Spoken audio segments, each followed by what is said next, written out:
আসসালামু আলাইকুম প্রিয় শিক্ষার্থী, সবাই ভালো আছেন আশা করি। ইজি পাঠশালার পক্ষ থেকে আপনাদের জন্য আজকের আয়োজন সন্ধি বিচ্ছেদ। আমরা সহজে কিভাবে সন্ধি বিচ্ছেদ করতে পারি সেই জিনিসটা দেখব।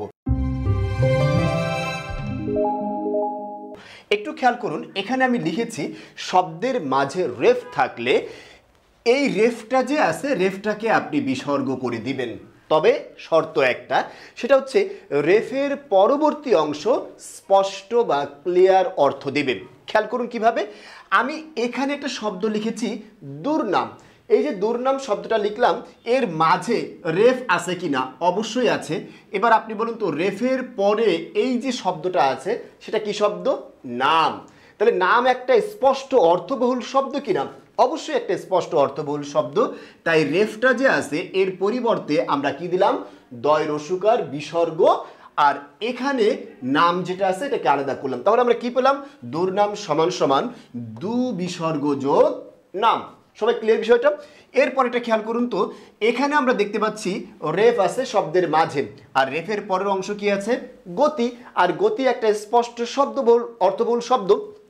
তাই আমরা রেফটাকে বিসর্গ বানিয়ে দেব আর গতিটাকে আলাদা করব। তখন কি হবে? দু বিসর্গ যোগ গতি। আবার খেয়াল করুন তো, এই যে দুর্দশা শব্দটা আছে এখানেও কিন্তু সেম হয়েছে। এখানে রেফের পরবর্তী অংশ কি আছে? দশা। দশা একটা স্পষ্ট অর্থবহুল শব্দ, তাই রেফটাকে বিসর্গ বানিয়ে আমরা কি দেব?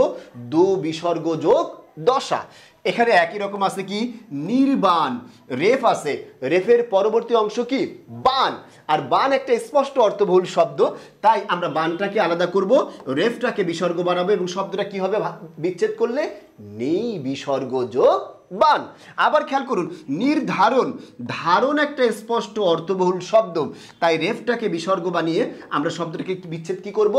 নি বিসর্গ যোগ বান। সবাই কথাটি ক্লিয়ার হতে পেরেছেন? আশা করি ক্লিয়ার। আবার খেয়াল করুন, দুর্বার শব্দের মধ্যে কিন্তু সেই একই রকম হয়েছে। আমরা দেখতে পাচ্ছি এখানে বার আছে, আর এই যে রেফটা যে আছে রেফের পরবর্তী অংশ বার। বার একটি স্পষ্ট শব্দ, তাই শব্দটাকে বিচ্ছেদ করলে আমরা কি পাবো? দু বিসর্গ যোগ বার। এইটুকু ক্লিয়ার আশা করি। এরপর একটা খেয়াল করুন, নির্মাণ। নির্মাণ শব্দটার মধ্যে এখানে খেয়াল করুন তো, রেফের পরবর্তী অংশ কি আছে? মান। আর মান একটি স্পষ্ট অর্থবহুল শব্দ, তাই রেফটাকে আমরা কি বানাবো? বিসর্গ বানাবো। তাহলে কি হবে? নি বিসর্গ আর এই যে মান। সবাই বিষয়টা ক্লিয়ার হতে পেরেছেন? সর্বশেষ আরো একটা উদাহরণ আছে, নির্জন। এই যে নির্জন, নির্গতি, এই শব্দগুলো খেয়াল করুন। এখানে রেফ আছে, রেফের পরবর্তী অংশ কি আছে? জন। জন একটি স্পষ্ট অর্থবহুল শব্দ, তাই রেফটাকে আমরা কি বানাবো? বিসর্গ বানাবো। তখন শব্দটা বিচ্ছেদ করলে কি হবে?